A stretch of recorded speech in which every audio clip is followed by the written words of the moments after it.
Hi guys, this is Mishakat. I'm back again with another video. Today's video is a book review by one of the books that I have just finished called The House Across the Lake by Riley Sager. So I'll definitely be talking you all through all the points that I enjoyed in the book and some of the points that I had beef with. It was a part of my August TBR, and this was the last book, from my August TBR. So I have finally finished it. So let's get right into the review. All right, so this book, House Across the Lake by Riley Sager, is not actually the first book that I have read from the author. I mean, I have read quite a few books from Riley Sager, like The Only One Left, which was his most famous, hyped, and critically acclaimed book, and the other, again, a very famous book, Survive the Night. Both of those books were my favorite pick, and I had enjoyed both the books. But this book, unlike those two books, is really not the kind of book that I would have expected I'd be reading from Riley Sager. I mean, the book is actually a thriller because he is a thriller writer. The format is a very stereotypical format that usually some of the writers, thriller writers, write in, like a period wise. Like there are actually three periods in this book: now, before, and later. So the book opened into a now, where a woman is being interviewed by the detective called Wilma Anson, and she is actually interviewing the lady, and we have not been introduced of that character of who that lady is, but we have been introduced right in the very first page two of the characters who have gone missing. The woman and, like, it's actually a couple, Tom Royce, who is the husband, and Catherine Royce. Catherine Royce is actually a former supermodel, and she is a very famous celebrity, and her husband is actually a tech savvy, who has developed an app called the Mixer. So these are the two individuals that have gone missing, and the lady is being questioned about it by the detective. Right from the very first page, you get hooked because it's a very intriguing sort of a plot to keep you engaged, and Riley Sager does that very well.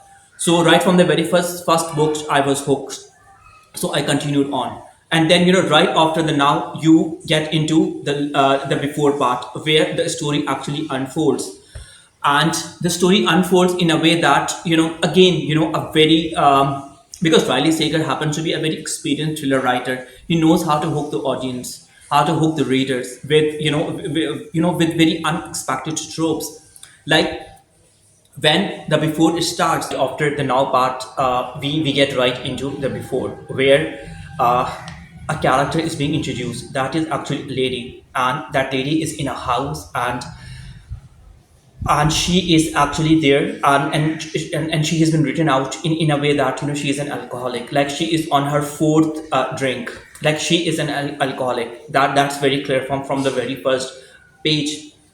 And there is a pair of binoculars that she has, that is actually a reminder of her late husband, Len. So this is what you have been introduced, and and she is looking through the binoculars across the lake, and there is a body that seems to be drowning. She picks up that somebody is drowning, so she goes and saves that lady.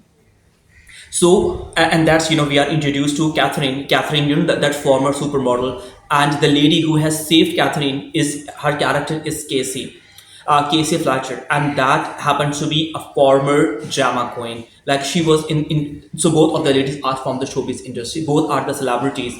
One is a former supermodel, the other is a former TV star, and both of them are very famous celebrities. And both of them are, because of the situation in their lives, that they had to, like, leave, that life, and come to this wilderness, in their respective houses across the lake.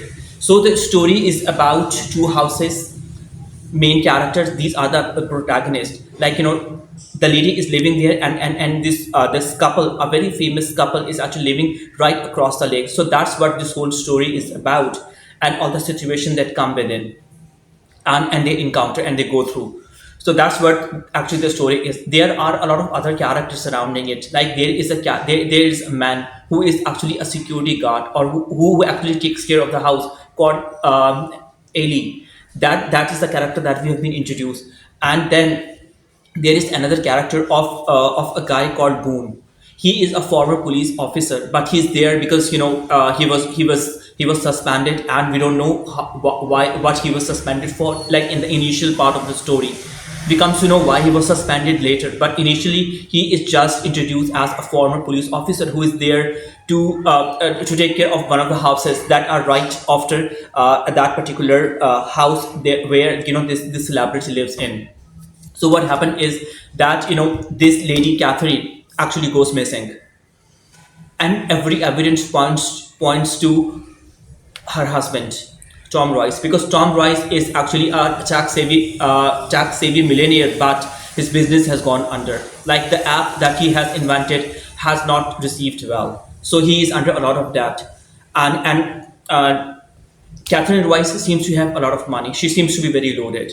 So the evidence suggests that maybe she was murdered by her husband, because her husband has been written out to be quite a suspicious character.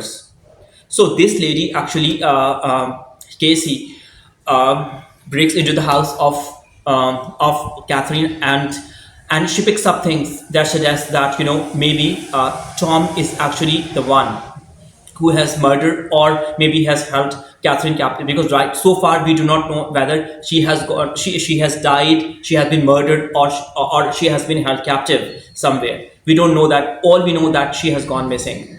So she comes across some of the evidences. I'm not telling you because that will spoil the whole story. In case you want to pick it up, and she talks all the evidences through with the detective. But the detective, when they are talking out, a revelation comes across that this is not the first lady. Like Catherine is not the first woman to have disappeared. I mean, there have been three other women that have already been disappeared. So now we know that there is a serial killer out there. So that's what, and it changes the whole story.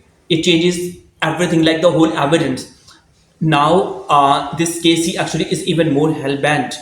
So she, with the help of the other guy called Boone, who is a former police officer, they actually unravel some of the stuff, and they come. So this book actually unravels and uncovers some of the psychology, and what goes through inside the head of a serial killer. I mean, why he does what he does, and and how it actually takes about, and how this whole thing takes about. So this book is actually very thrilling. I mean, it's very atmospheric, it's very thrilling, just like any psychological thriller is. What I have been faced. So I enjoyed this book, no doubt, but it was not the book that I would have loved.